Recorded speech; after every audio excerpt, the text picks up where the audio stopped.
So my name's Haley Bell. I'm the training program manager for Telehealth Rocks, and I have the honor of helping facilitate today's session.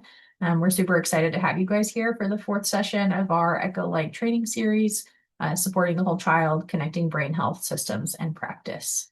Next slide, please. So before we jump in, I'm just going to take a brief moment in case you haven't joined us before, just to kind of re-ground us in what the series is. So it is an ongoing twice monthly learning series really designed to build over time. And we have created it in a way where it's grounded in the whole school, whole community, whole child, or otherwise known as WISC framework, and really giving us a way to think about how systems can connect and support children. We do want to make sure the sessions are interactive. So each of the sessions, including today, will take a case-based approach, really creating an environment where we can all have a time to learn from each other. And one key feature of the series is also that it's designed for multiple disciplines. So you'll see today that our speakers, Austin and Jenny, each bring their own perspective, and we're really hoping to carry this throughout the remainder of the series as well. And then everything that we talk about in the series and today is focused on real world practice and collaboration. So really just making sure that each topic we bring to you all can be applied in your day-to-day work and life. Next slide, please. So I'm super excited to get to introduce today's speakers. First, we have Austin McGuire. Austin McGuire is a licensed psychologist and assistant professor in the Division of Developmental and Behavioral Sciences within the Department of Peds at the University of Kansas Medical Center. He received his PhD in clinical child psychology from the University of Kansas and completed his clinical internship at the Medical University of South Carolina, followed by a 2-year T32 fellowship in the National Crime Victims Research and Treatment Center. So clinically, Austin provides outpatient psychotherapy to children and adolescents with a focus on adversity exposure.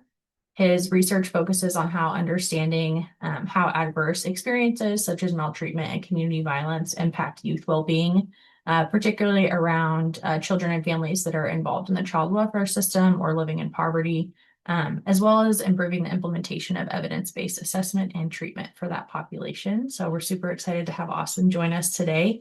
We're also joined by Jenny Stroop. Jenny has a bachelor's and master's degree in social work and is licensed in the state of Kansas. Jenny's worked at Sunflower House for almost 14 years and has spent the last 5.5 years as a forensic interviewer and has interviewed over 875 children. Prior to being a forensic interviewer, Jenny worked as a family advocate, and she also has prior experience working at DCF. So together, our two speakers today really bring those different perspectives that the series is all about, and we're super excited to have them both. Next slide, please. So before handing it over to the presenters, I do just want to do a quick review of our learning objectives for the session. So by the end of the session, you should be able to describe the prevalence and common types of trauma youth experiences and what types of trauma are served by professionals at child advocacy centers. You'll also be able to explain the types of services youth and family receive at child advocacy centers for exposures to trauma. And finally, you'll walk away being able to identify primary risk and protective factors associated with the development of post-traumatic stress disorder and other mental health challenges among youth. Next slide, please. And like I mentioned, we do have the whole series kind of based in the WISC model. So today's session hits on the community involvement, family engagement, and counseling, psychological and social services components of the WISC model. And with that, I'm going to go ahead and hand it over to Austin and Jenny to get us started.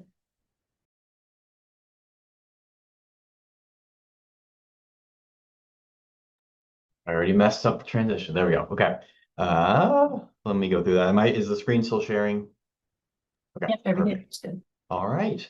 Again, thank you everyone for being here today. And I know a lot of you all work in school districts. And so, with kind of the start of summer break, really appreciate you making time to be here with us and listen to our presentation. So for today's agenda, we have 4 main parts.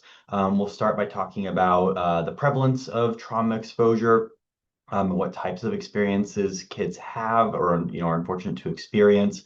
After that, we'll jump into a discussion about the Child Advocacy Center process and what services might look like through that type of center for kiddos that have experienced trauma. After that, we'll jump into talking about, as Haley mentioned, post-traumatic stress disorder and some of the mental health challenges that might develop, primarily following trauma exposure, and what might be risk and protective factors for that.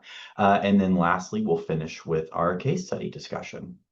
So, all right, jumping into our discussion, I have a quick question for the group, and if you all, I'm going to give everyone kind of 20 seconds to put in the chat their answer to this question or your guess to this question about what percent of youth might experience a trauma before adulthood. So if you all want to take a guess, a percentage, number, put that in the chat.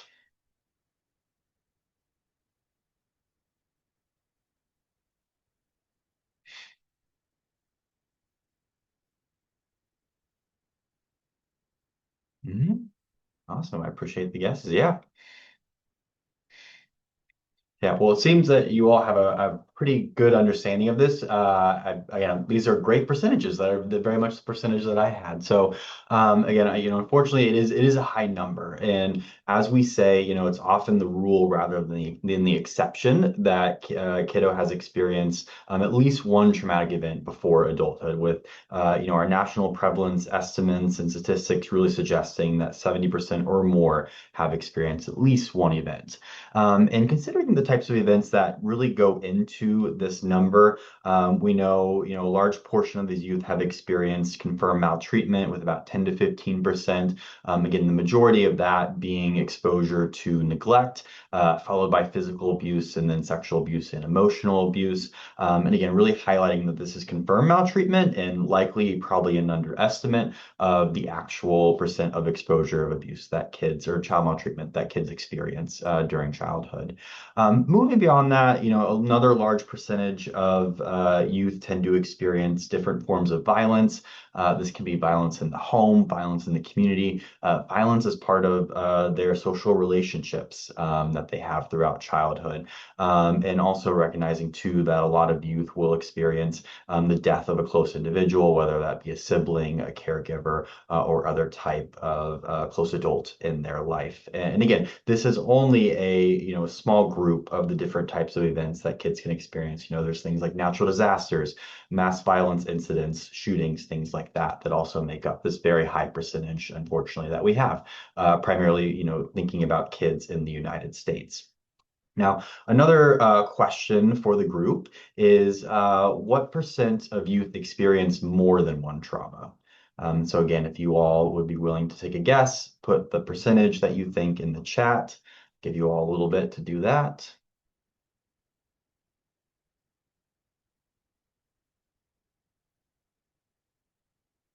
Right, awesome, awesome. I say, I don't know, Haley, I don't know if you sent out the slides before, but everyone is having really great guesses today. Because yes, again, also a high number. I like the character, the description of that. And again, unfortunately, we do know that it is kind of the rule rather than the exception. And again, that most youth have experienced more than one type of event. And so this really relates to potentially a term that you all have heard regarding things like polyvictimization or cumulative trauma. With the Adverse Childhood Experiences Study or ACEs study, this became very popular in the late 90s, early 2000s, and regarding this recognition that, it's not just one event, it is a lot of different types of trauma that children unfortunately experience throughout childhood. And another thing that we really wanted to highlight today as part of our presentation was, there is kind of that what we might call the index or the primary trauma that a child might experience, but that's not really the whole story. And there is a need to consider what we might call these secondary stressors or secondary traumas. And these are different types of events, different types of stressors that might be a result or a consequence of experience of trauma. So what I have here is an example of a kiddo that I worked with a couple of years ago. This kiddo was living in a single parent household, and his caregiver had died in a car accident. And him and his sister, as a result of that car accident, then were placed into foster care and placed with kinship relative in a nearby city. And as a result of that, had to change schools, lost contact with their friends, and this new school system wasn't following or had a different curriculum, different educational curriculum than the one that is old school. So then he started to have academic challenges as well. And so, as you can see already, we have the car accident, we have changes in household, changes in school, changes in social relationship, difficulties at school now, all kind of part of this one single event or as a consequence of this one single event. And as we know, unfortunately, for kids in the foster care system or those that are involved in the child welfare system, they often have to change places, so change placements. And this happened in this case too, where unfortunately this relative was no longer able to support my patient and their sister, and so they were placed with another relative. And unfortunately, this relative also tended to use very severe corporal punishment or physical abuse. And so, again, continued exposure to these secondary stressors or secondary traumas. So again, to kind of wrap up, this section, against the rule rather than the exception that children tend to experience trauma, and that they tend to experience more than one traumatic event. So now I will pass it to Jenny, who All will talk right. about child advocacy centers. Yeah, thank you, Austin. So now that we've talked a little bit about the prevalence, we want to talk about the system involvement and what that may look like for children and families who have experienced some sort of trauma. So the first thing that we need to do is just talk about what do we do once we have a concern. Concerns can come to you in different ways. It may come through a child telling you that something has happened. It may come through an observation that you have. It may come from stumbling upon information such as like a note or a journal entry. But once you have concerns or a suspicion that something has happened, we encourage you to gather minimal information from the child about what has happened. It doesn't need to be very in-depth.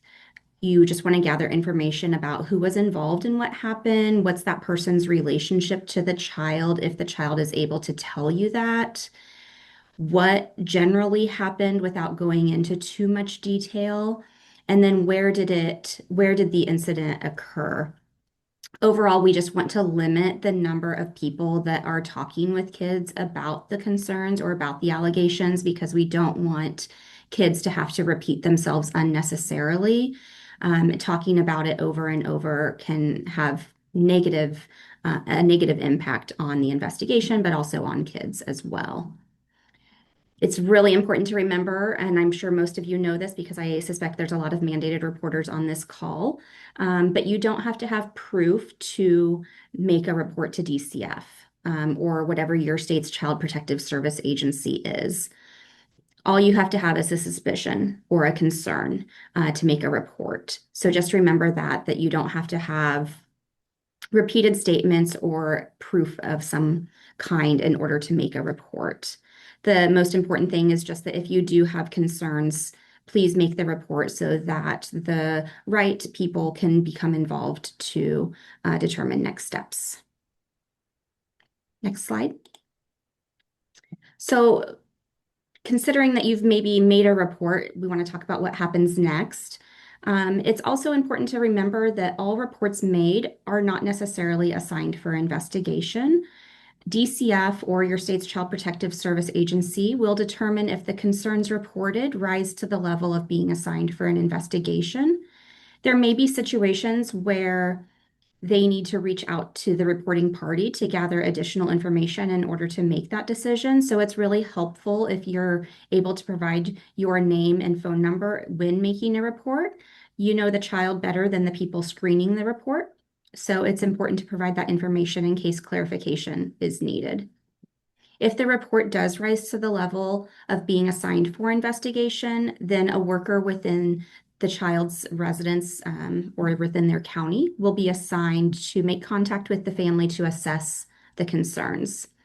In my experience, they're typically going to make contact with the child first, so they may come to the school or to the home or wherever they know the child to be. So you'll oftentimes, when making a report, be asked to include information about where the child is located, and that's to assist Child Protective Services with knowing where to go to locate the child.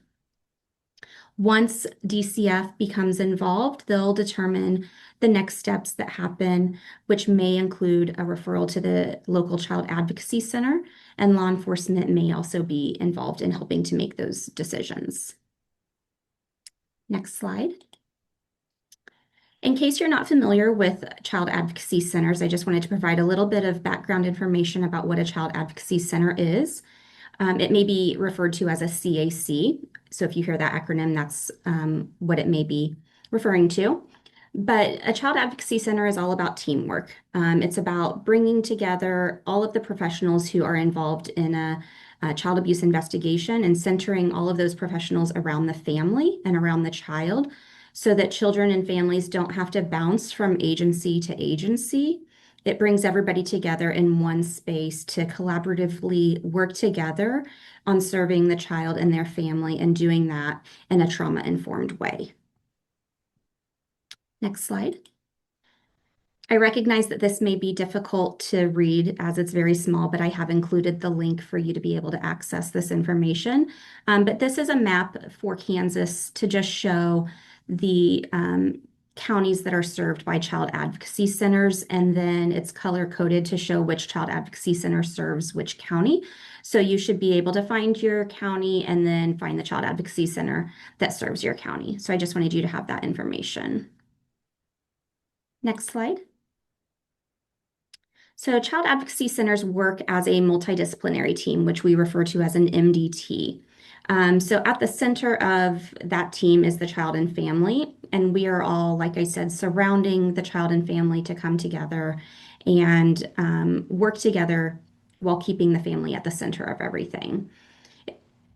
In comparison to maybe a school situation, it might be similar to like an IEP meeting where you have different disciplines or different professionals all coming together to develop a plan for a child. So our approach is somewhat similar where we have different disciplines that are all coming together to serve a family. We also kind of view this web as kind of like a tire, right? So each discipline is a spoke within the tire. When we are all connected and all working together, we have a smooth ride, a smooth journey for the family. But if one discipline is not involved or is missing or is left out, then our tire goes flat and it makes the journey for the family a bit more challenging. Next slide. This is information specific to Sunflower House, which is the child advocacy center I work for. This is our referral criteria for who we see. Child advocacy centers all have, I would say, similar criteria, but your local child advocacy center may differ slightly. So just know that this is specific to Sunflower House. In order for us to see children, we have to first receive a referral from an investigative entity, so law enforcement or DCF. The child has to be between the ages of 3 and 17. And on a case-by-case situation, we will interview adults with developmental disabilities. There has to be an allegation of sexual abuse or physical abuse or a witness to some other type of crime, a witness to abuse of another child, things like that.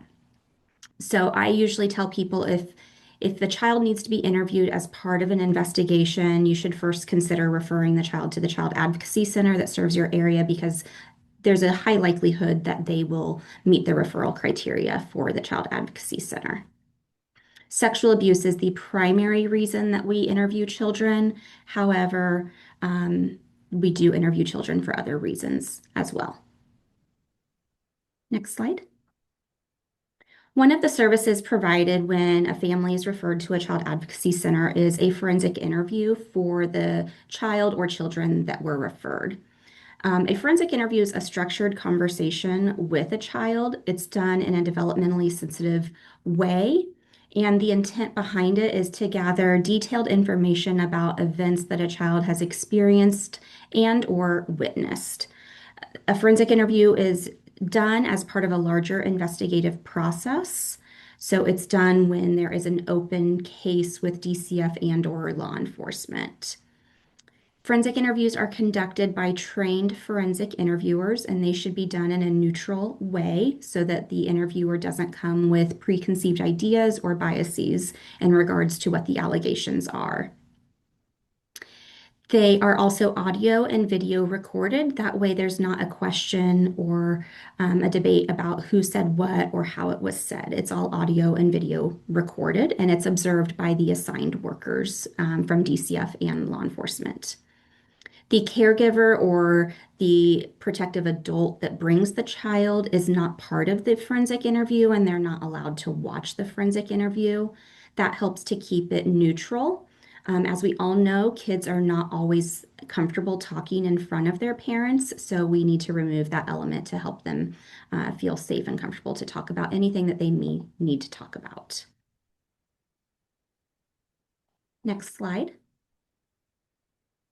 This is a graph that we oftentimes refer to. So, as a forensic interviewer, it's important that I stay up to date on developmentally appropriate questions that children may be able to answer. So, this graph will help illustrate what types of information we expect kids of various ages to be able to provide us. Obviously, the younger the child, the less information we might expect them to be able to provide, or the less complex information we might expect them to be able to provide. And then as they grow and develop and mature, the amount of information or the complexity of the information tends to expand and grow. What you can see from this chart, though, is regardless of how old a child is, the concept of time and the concept of how often something occurred is going to be difficult for all kids to talk about or to estimate. Um, and so those are questions that we just have to be very careful about during our interview. Next slide. As I had mentioned before, during a forensic interview, we ask questions in a non-leading and non-suggestive manner. And so this is an illustration about how to think about the way we ask questions in a forensic interview. And we oftentimes refer to our questions as being in a funnel approach. So at the top of the funnel is your big opening. So those are the questions that are very open, very broad, but also allow kids to provide a higher level of information. And so you'll see the labels for some of those different question types under that recall category. Some examples of the questions in this category might be, tell me all that you remember happening from beginning to end. Tell me about yourself. And then what happened? And what happened next? Tell me about the part where you went down the slide. Things like that. It's keeping the questions very broad and very open, and it's not dictating or controlling what information the child provides. It gives the child control to share what information they'd like to share. And then as we move down the funnel, the questions become more focused, and therefore the information that we expect kids to provide becomes more limited, the more focused our questions get. Next slide. Another service provided when a family is referred to a child advocacy center is family advocacy services.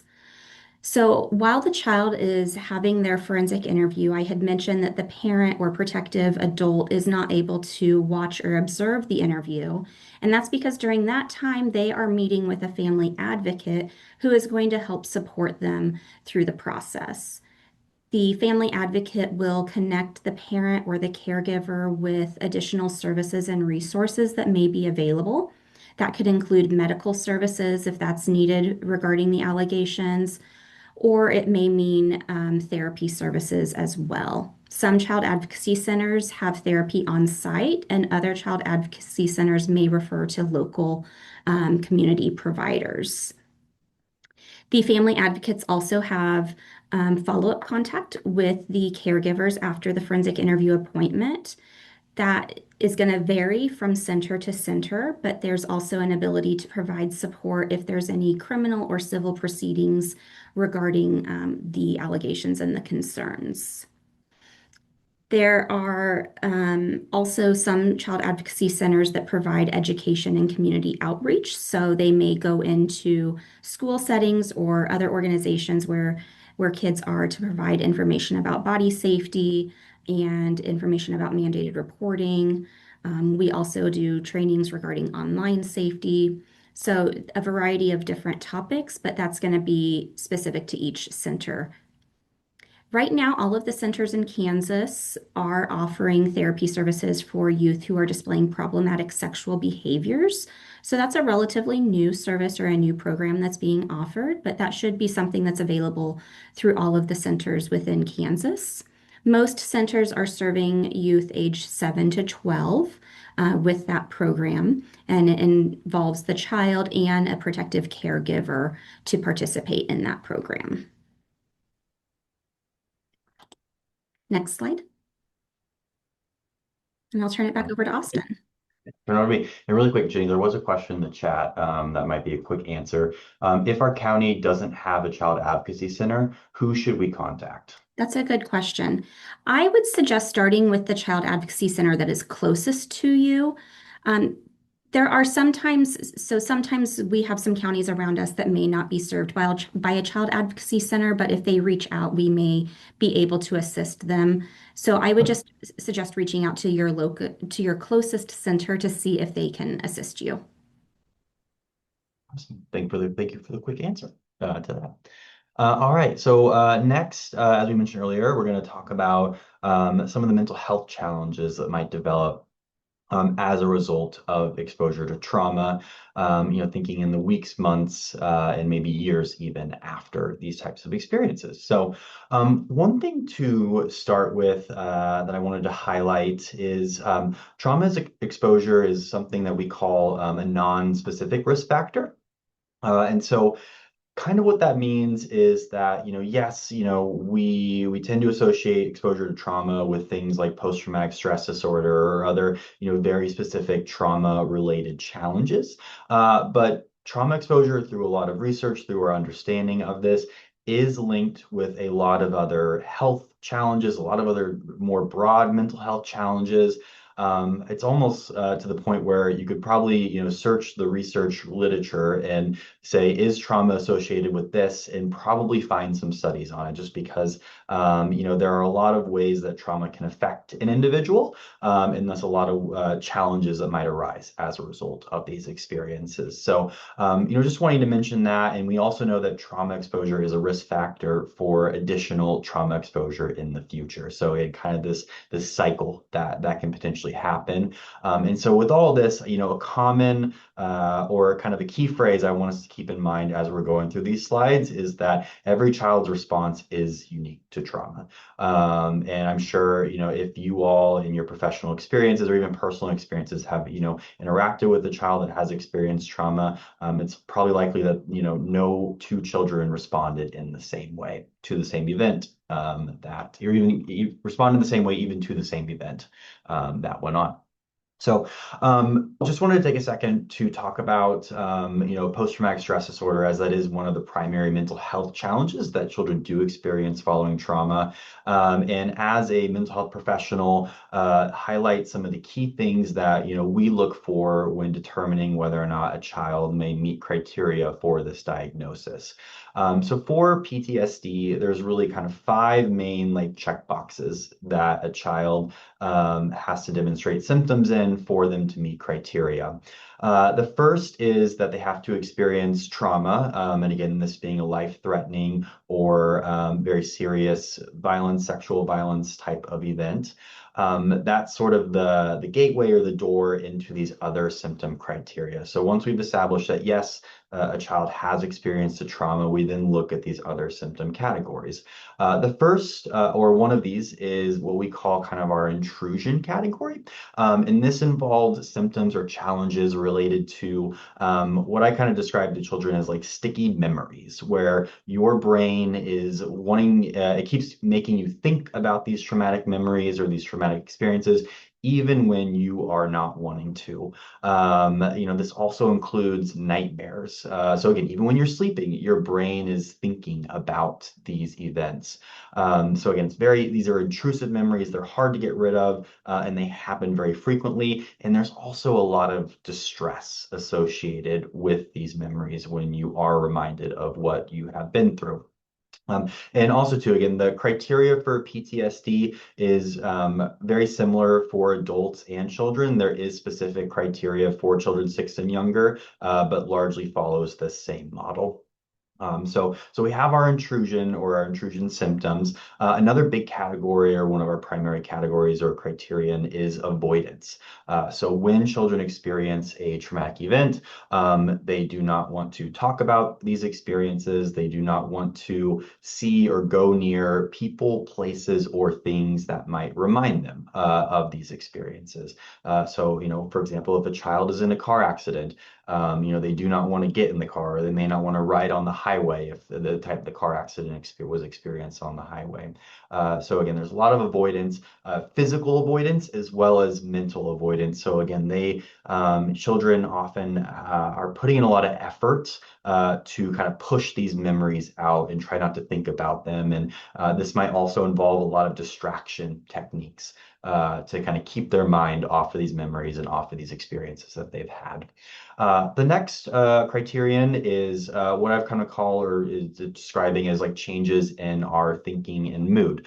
In particular, for children that have experienced a trauma, it really shapes their perception or the way that they think about the world. They think about themselves, they think about other people around them. So again, having the thought, for example, for a child that might have experienced sexual assault or sexual abuse at the hands of a male perpetrator, it might be that I can't, men cannot be trusted. Or if you're in a car accident, again, everyone on the road is, trying to run into me if I were to be in a car. So it's, again, changes in our thoughts about the world, about ourselves. There's also, again, really challenging emotions that children might deal with, including things like shame and guilt. There might also be a lot of perceptions or thoughts about blame, either blaming themselves for what happened, or maybe inappropriately or inaccurately blaming someone else for the event that happened. This also includes really an inability to experience positive emotions as well. So again, it's a lot of just the anxiety, the fear, or what might be kind of like depressive like symptoms that these children are experiencing. And then the last one over here, arousal and reactivity. This is sort of that always being on guard like symptom, or kind of always looking out for danger, being very responsive, or can be easily startled by things like loud noises, changes in the environment.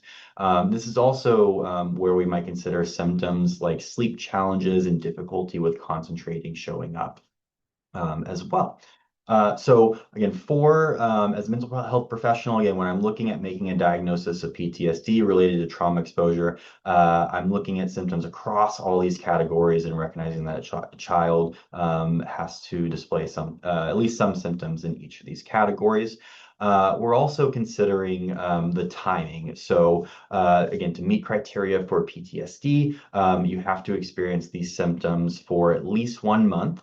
It's also important to consider whether or not these symptoms are interfering with functioning or causing problems in the child's life. So this can be difficulty at school, difficulty with friends, or just related to their general health as well.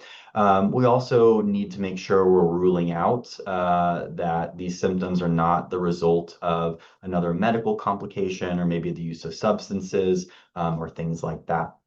And lastly, this isn't a like an official sort of symptom or criteria, but it's sort of blended in within each of these other groups, is considering the need to consider how the child was before the event, and what might have changed as a result of this event.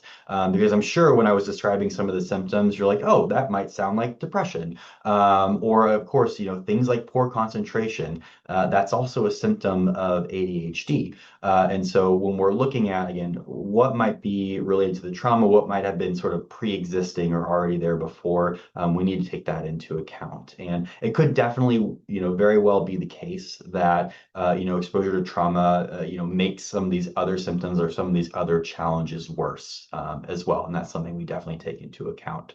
And Again, I would love to, ask the group this question, but, wanting to make sure we're getting through everything in a timely manner. But again, we have, sort of kids have to meet symptoms or have to just demonstrate symptoms across all these different groups.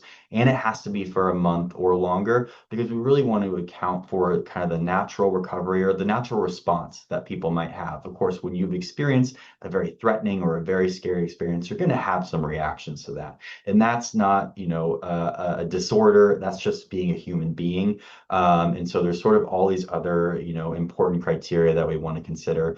So we're not over-diagnosing people for a very natural response to a very scary event. So um, I'll ask this question, but I won't make people respond. But when thinking about kind of all these different symptoms that are part of PTSD, how many ways can someone have PTSD? And there were some researchers that did this and looked at the different combinations and found that there are over 600,000 different ways that PTSD can be diagnosed based on all of our symptom criteria that we have. And so again, going back to that idea that we mentioned earlier about how every child's response is unique. And so when you sort of met one kid with PTSD, you may have only met one kid with PTSD, and everyone can be different. So there are a couple other, kind of primary trauma or stressor related disorders that we might consider after someone has experienced trauma. Two of those include adjustment disorder and acute stress disorder. You may have all read about these or seen these or worked with kids that have had these. These are sort of more immediate diagnoses that can occur within the first few days and the first few weeks following trauma. Again, very similar overall to PTSD. Part of it just depends on how many and how long these symptoms have been present for them. So, again, a question I would ask, although with timing, we want to make sure we're getting through everything, is what percentage of youth may meet criteria for PTSD following trauma? And when we look at national prevalence statistics, our estimates, again, kind of across youth, generally suggest between 4 and 15% will meet criteria for PTSD following a trauma. And so as we think back to earlier in our slides, 70+% of youth will experience trauma, and only 4 to 15% will experience PTSD. So there is this difference between trauma exposure and PTSD. And so a lot of research has focused on trying to determine, which kids will be resilient and which ones might have mental health challenges following exposure to trauma. So when we think about all that research, we really want to take what we call a sort of a systems or ecological systems framework approach. As we all know, children are not just themselves. They exist within families. They exist within schools and communities. There are these sort of different levels of society that they exist in that definitely influence their functioning. And so we have to really consider all of these pieces, not just the individual, the family, but the environment, the system, even up to the, sort of the federal state levels as well, because there might be factors associated at that level that could influence children's adjustment following exposure to trauma. And so, we definitely need to take kind of a whole approach. And you can probably guess based on this presentation and everything, but this does map onto kind of this WISC model, this whole school, whole child, whole community approach that we really have to take because it's not just the kid, it's everything else in their environment. So to highlight some of the big risk and protective factors that we have identified pretty consistently in the literature, kind of across populations that might increase or decrease risk for PTSD and other mental health challenges. There are several important ones that come to mind. And when we start at the actual level of the event and what might be characteristics of the event that a children experiences, some big ones come to mind or that we have shown to be pretty strong risk factors. One is events that include sexual behaviors or sexual violence. Those tend to be associated with higher rates of PTSD compared to other forms of violence or other forms of abuse. If a child experiences the death of a close individual as a part of that event, either directly or indirectly, that's going to increase risk for mental health challenges. And probably not surprisingly, when a child has experienced a certain type of event more than once or experienced multiple types of events, that's going to increase risk. And also to sort of more direct or more severe exposure is going to increase risks. There's a lot of interesting research out there with natural disasters, for example, where the closer kind of you are to the hub of that disaster, the higher rates of PTSD they tend to find among kids and families and adults. Moving beyond the event itself to the individual, one of the biggest predictors of resilience or coping following exposure to trauma is past mental health challenges. So if a child has a past history of PTSD or other mental health challenges, that is going to increase the risk for current or future PTSD. And sometimes, I don't know if you would call them sort of stereotypes, but people might think, oh, they've been through a lot, they must be really resilient. And yes, there are those individuals who have been through a lot and come out very strong. But for the large majority, actually, if you do have past trauma, past PTSD, you're going to be at higher risk. Thinking too about how children are perceiving or thinking about the situation, that is also going to determine how well they adjust. So in particular, certain thinking patterns or thoughts related to hopelessness, lack of control are going to significantly increase risk for PTSD. So if a child has, a very strong thought about, I'm never going to recover from this, I'm not the same person I was before, or there's nothing I can do to fix this, that's going to increase risk for PTSD.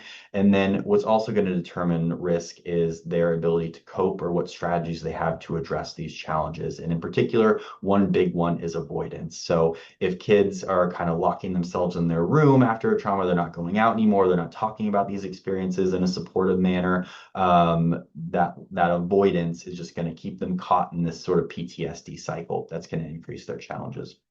So moving beyond the individual, we also have the family or their social support. So again, probably not surprisingly, caregiver PTSD is very strongly associated with a child's PTSD. Again, when we think about possibly reinforcing some of these challenges between the caregiver and the child, things like avoidance, these negative thoughts about the event, about the world, all of that.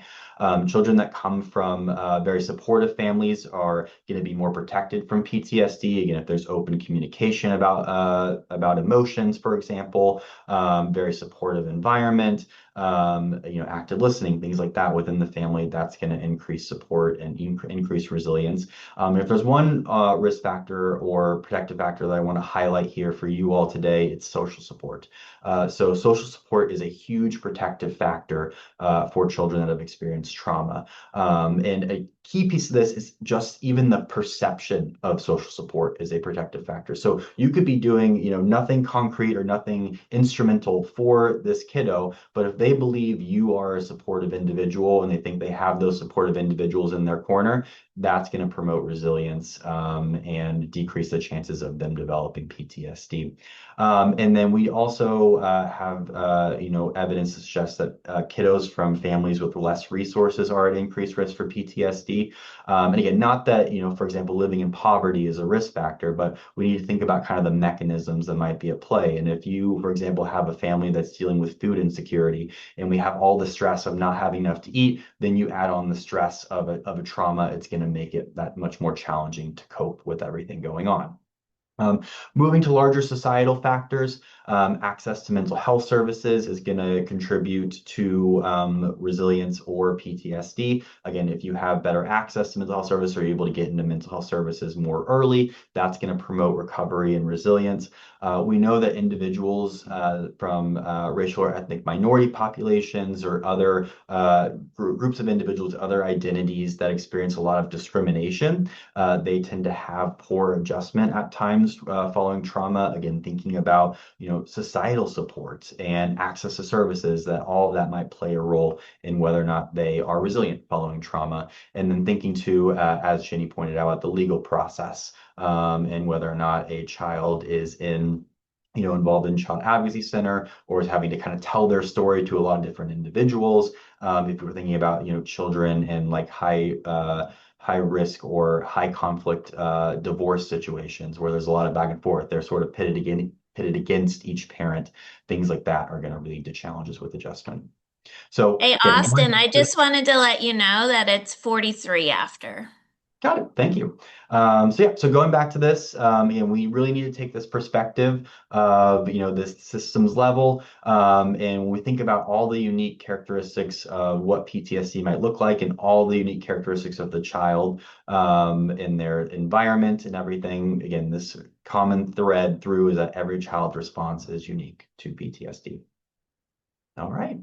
So we're going to move on to our case discussion next. What we're going to do is Jenny and I are each going to read a portion of the case discussion, and then we're going to stop. And we have two questions for you all. One being, what might your role be in the situation that we're describing? And then two, if you all could talk about what might be some potential risk and protective factors that may relate to the potential development of mental health challenges in this story. All right. Ooh. All right, I will start and I will read. So this case study focuses on Luca. Luca is a 6-year-old multiracial boy living in rural Western Kansas. Luca has one older brother and one younger sister. He has primarily lived with his biological mother most of his life. Luca's mother works nights at a local manufacturing facility. Growing up and currently, Luca's family would be considered below the federal poverty threshold according to family size and his mother's yearly income. Luca is currently in first grade at a public elementary school in his town. Luca does pretty well in school, but he is a bit behind his classmates in reading and writing. He has several friends in class who he will play with at recess, like basketball and tag. However, he can get angry pretty quickly and hit his classmates if they are not following the rules of the game. Luca's siblings are also at his school, one in kindergarten and one in fourth grade. He loves seeing them in the hallway and is always quick to ask if they are doing okay. One day while while walking in the hallway, you walk by Luca and as he's bent over, pulling up his pant leg to get an itch. You notice two dark lines on the back of his leg below his calf. You ask Luca what happened and he tells you he fell down. He then asks where he fell down and Luca says he forgot. You ask again, but Luca doesn't respond. Luca starts to cry, turns, and then runs into the bathroom down the hallway. You ask him to come out of the bathroom, but all he says is that he does not want the police to take him away from his mother, sister, and brother. Okay. So we'll pause right there. And if people want to either raise your hand or come off mute and describe kind of what your role might be in this situation currently. Or what might be some potential risk and protective factors that relate to mental health challenges here. Yeah, so feel free to come off mute. You guys can also drop it in the chat if you're not able to. But would love to hear from you guys.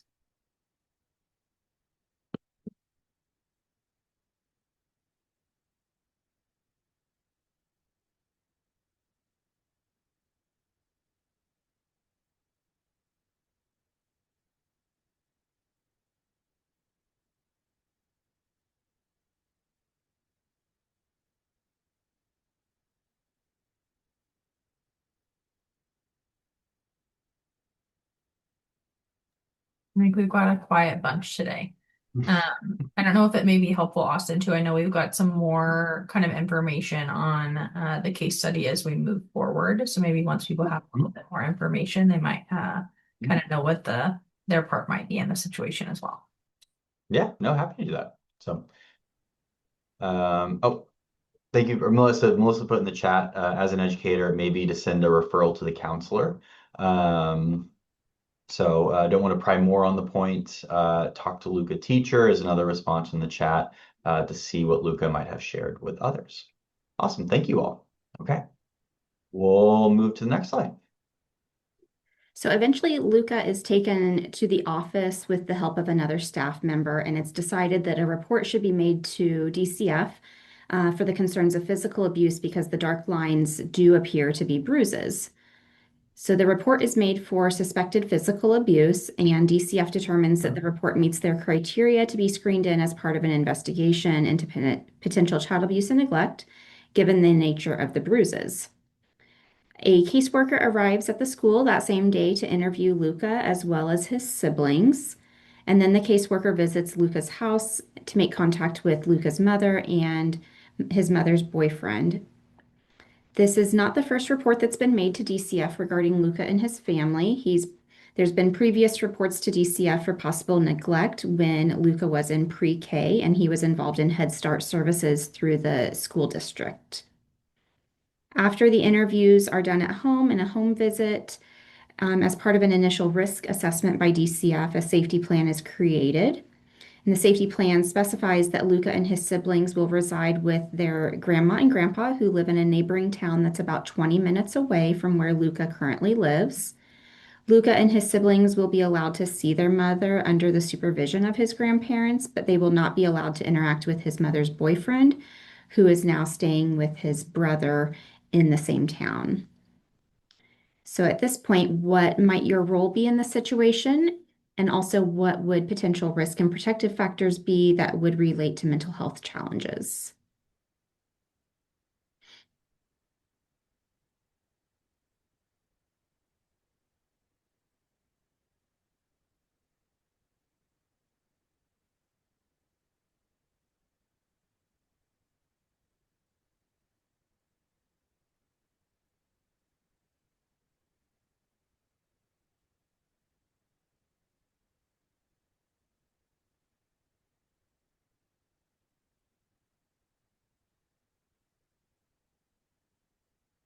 Yeah, maybe just to get the conversation started too. I mean, it seems like when we think about social supports or like family network, it's great that grandma and grandpa are able to support or help out. So definitely thinking about possible social support there as a protective factor.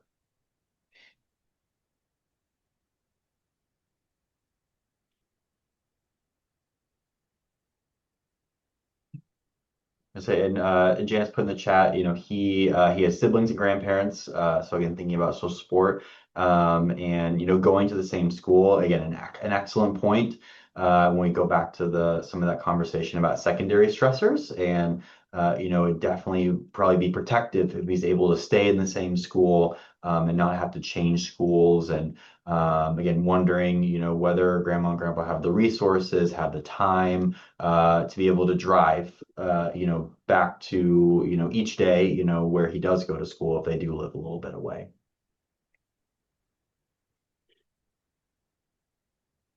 Yeah, yeah. And with Tammy and with physical abuse, also thinking too about the part in here about being reported for neglect too. So, potential past exposure to stressors and traumatic events might also play a role in kind of that repeated exposure risk factor.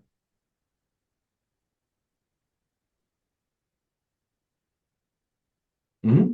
Yeah, and Amanda, I like your comment too about fear of speaking with trusted adults. If it's sort of a, hey, if I tell anyone about anything bad that's happened to me again, as he kind of described with the bathroom situation, the police are going to come. I'm going to get in trouble. I'm not going to see my siblings, who again it appears he has a really good relationship with, and that might be really scary. All right. We can go on to the next slide. So, as part of the investigation into physical abuse, Luca and his siblings are referred to a child advocacy center by DCF and law enforcement. Luca's grandmother brings Luca to the CAC. Luca and his siblings all participate in forensic interviews where they share information about ongoing physical abuse by their mother's boyfriend, along with concerns for physical neglect. Luca's grandma also meets with the family advocate at the CAC. The family advocate helps to clarify for Luca's grandma what is all going on during the forensic interview, as well as explain the general investigative process in situations like this. During the family advocacy meeting, Luca's grandma also brings up that they have had concerns about fighting in the home. So, for example, grandma tells the family advocate that when Luca's mother comes to drop him off and his siblings, she has noticed bruises on Luca's mother's arm, and once Luca's mother had a black eye. Luca's grandma reports that she regularly goes over to check on Luca and his siblings or offers to babysit. The family advocate provides some community resource recommendations for Luca and his family. After the forensic interview, the family advocate also sets up some follow-up calls with Luca's grandma to check in on the family. All right. So again, what might be kind of your all's role, or what might be some risk and protective factors based on the current situation?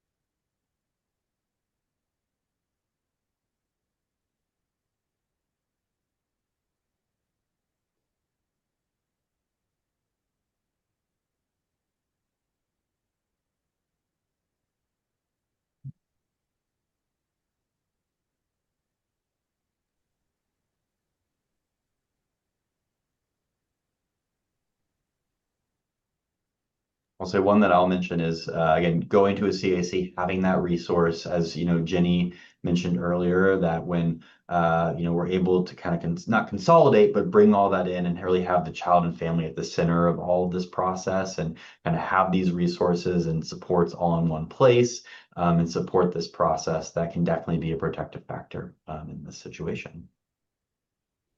Yeah, I appreciate the comment, Amanda. Yeah, we're working with grandma too. Again, thinking of that social support system. Mhm. Mhm. Yeah, and Melissa, like I do again, early mental health services. Again, thinking about the having those done in the school environment might help with addressing barriers to treatment that we know can occur.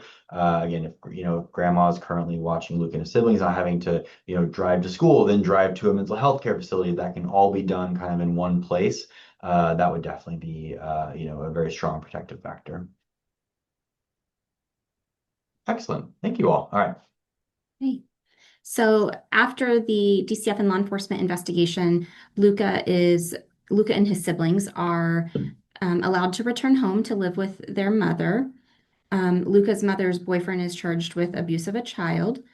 DCF has identified ongoing services to support Luca and his family. One of the recommendations is for Luca to begin counseling for his exposure to these traumatic events. And then there are also recommendations for Luca's mother to participate in family therapy. Luca has been doing pretty good in school the past few months before winter break, and then he is still behind in reading and writing. He appears more shy when in class and around peers, but does still play with some of his friends at recess. During a school meeting several months later, there are concerns about tardiness and Luca missing important parts of class in the morning. Luca's mother notes that her boyfriend is moving back in with them at the end of the month and should be able to help with getting him to school on time.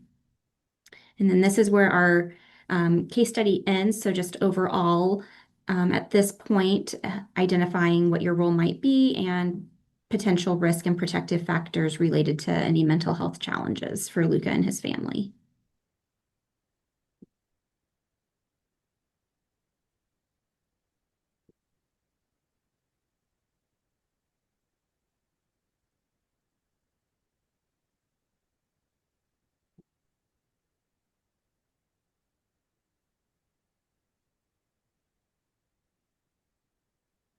I see Melissa's question in there. If it's the same boyfriend, should this be reported to DCF? Potentially. I can see where some people would maybe make a report, and I could see where some people may not. I think it depends what information you have and if there's um, any orders in place through the courts that would be preventing contact.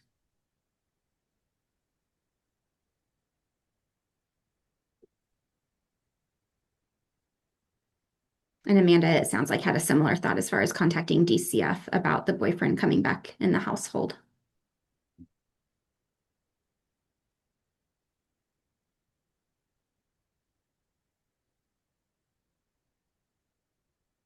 Great point, Lori, too. Mm-hmm.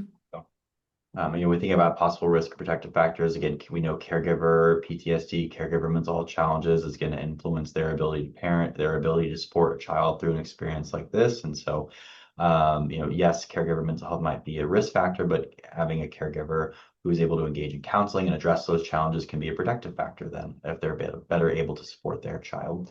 We do have a lot of good, child-focused treatments that have good parenting components as well.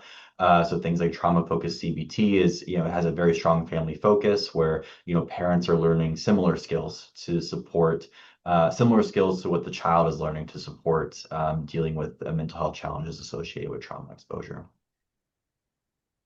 Cool. All right. Well, we'll pause there. So I know we're at time.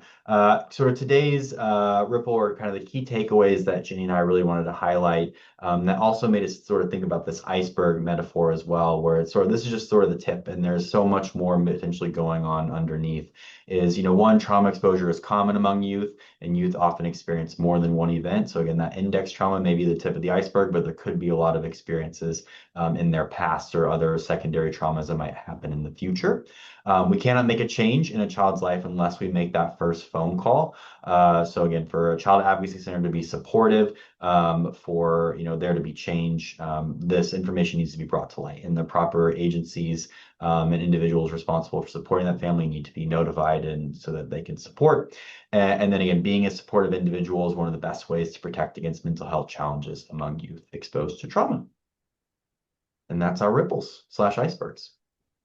And then I have lots of resources which will be shared by Haley and with the slides. So a lot of these pages have good handouts that are provider focused, that are family focused, child focused, that cover a range of different or support families with a range of different types of exposure to trauma.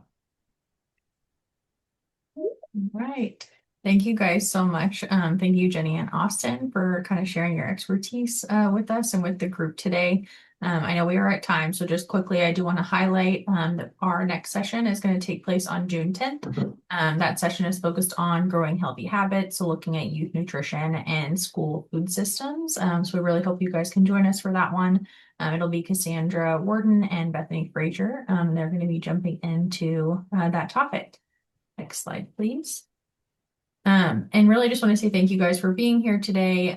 We do want to give you an opportunity to give us some feedback on the session. So I've got a QR code there, and then I just dropped the link in the chat as well. We would really love to hear your thoughts and experiences on the session, really kind of allowing us to continue to mold the series as we move forward. I'll have this survey in the follow-up email as well, so no worries if you can't grab it right now. As I mentioned in the chat, you'll also get the slides, recording, and all of those resources that we shared during the session today, as well as a certificate of attendance at a later date. So yeah, thank you guys for joining us. We really appreciate your time. I know it's a busy time of year. So just wanted to say thank you for that, and really looking forward to seeing you guys next time on June 10th at 9 a.m. So thank you all so much. Have a good rest of your afternoon.